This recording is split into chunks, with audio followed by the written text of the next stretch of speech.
Tell me about the trip, the humanitarian work and the refugees.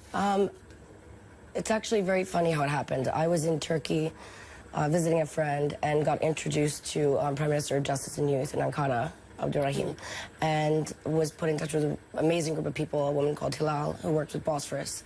And I said, I want to stay here, I want to do something. No one's really speaking about, from an American standpoint, and living in London, you really only hear the news, so that's all you're hearing is what's going on. People like you explaining it, but there's no one that's actually gone there, experienced it, gone to Antep, to the container camps, and actually done something. So it's, I think, for me, I've experienced a lot in life, and I think that I've come to a time of 30 years old, and I made a promise to myself that I want to put my life into giving back to other people. And people will make of that what they will, but it's not a one-off thing. It's something that I will continuously do. And what they're doing in Antep is incredible. What they've done in Turkey for the Syrian refugees is phenomenal. But there has to be a sustainable network behind it so that the people can live out their lives in the future. We've actually heard what could be some very good news. We're not looking at peace yet in Syria, but we are looking at what could be a framework for a military ceasefire going forward. Given the work that you've done and the people that you've spoken to, and I know you're right in saying people may be surprised by the work that you're doing. They may to a certain extent raise an eyebrow, but what's your response to what we're hearing today? Well, I'm not a politician, so I can't speak politically. That's not my place. But there is something to be said about when you go to, you know, there's so much that Turkey's doing, funding and helping these refugees, that no one else, I mean, in Athens, there are children that are living in these buildings that are abandoned and no one's doing anything. So it takes going to these places, raising awareness, no matter what people say. This is not about me. When you're with these people and children and they have that moment of happiness and they see like a shed of light, you're opening doors for other people, and who else is going to do it? Talk to me about some of the stories that you heard. Well, the first family that I met with was this father had his two children. He brought them into Sultanbeyli in Turkey, and I met Fatima, who brought me to Gaziantep, and then in Sultanbeyli I went and moved this family from a house.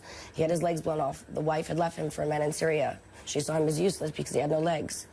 So he has two twin children and a son that's 17 working in a furniture shop, and he's allowed to live there, but he can't really do much, and these children have no mother. So the smallest stories help the most people, and the more people that are willing to do that, the more of an awareness we'll have, I think, in the future. Any plans to go back? Work Yes. with more refugees? Go on, tell me. Of course, I'm going back. I would love to bring you with me, actually. The more the better, to be honest, in this situation. No, I'm planning on going back to Antep probably second week of January, around then. Well, that will be 2017. We are approaching the end of 2016. It's been a tumultuous year, it seems, for all of us. Are you looking forward to the back end of it? Well, I've had a tumultuous years. But everything happens for a reason. I wouldn't be sitting here with you today discussing humanitarian work and what we can do to change the world in the future. Yeah, I mean, we've lost a lot of great icons and wonderful people. And I think life is short, and we forget that. Including, of course, and you talk about those that we've lost this year, including Carrie Fisher, her mother Debbie Reynolds, and your great friend George Michael. Just last week, let's just read the quote that from George Michael: "You'll never find peace of mind until you listen to your heart." Tell me about your friendship with George. What's your fondest memory of him? It was when I was engaged. Simon LeBon is a very good friend of mine, and I also met Boy George through my friend Paul Starr, who unfortunately passed away, who was a good friend of Elizabeth Taylor's.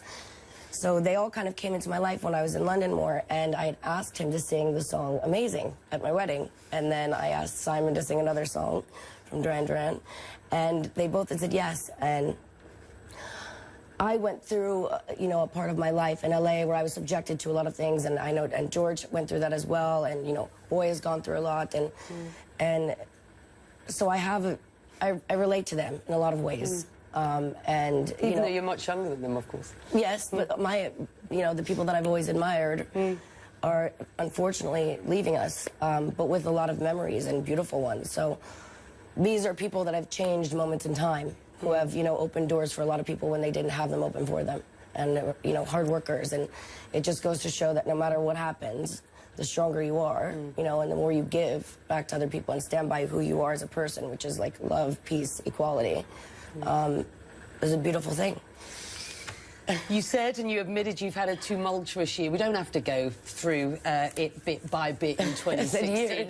It's been years, you've said. Listen, you know, I think there's many people around the world who say that they can't wait to see the back end of 2016. I know you've been living in London now for a few years, and I know you've been enjoying it, but I also know you've been out here in the UAE for a bit. You're going to make this home?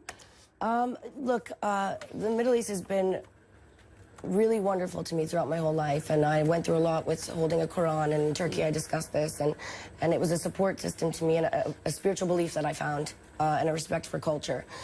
With that being said, I'm doing a lot of projects here, and I would love to, you know, I'm interested in real estate. I opened my Lohan club in Athens, and it showed that just because I own a club doesn't mean it's a negative thing. It's a place for people to be happy and safe, and I would love to do that in more places. And I'm talking about a lipstick line and charity, and so yes, I'm here for a bit.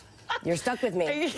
I'll be here. Well, let's hang out then. If we're stuck with you, let's hang out. Lindsay Lohan, it's been an absolute pleasure.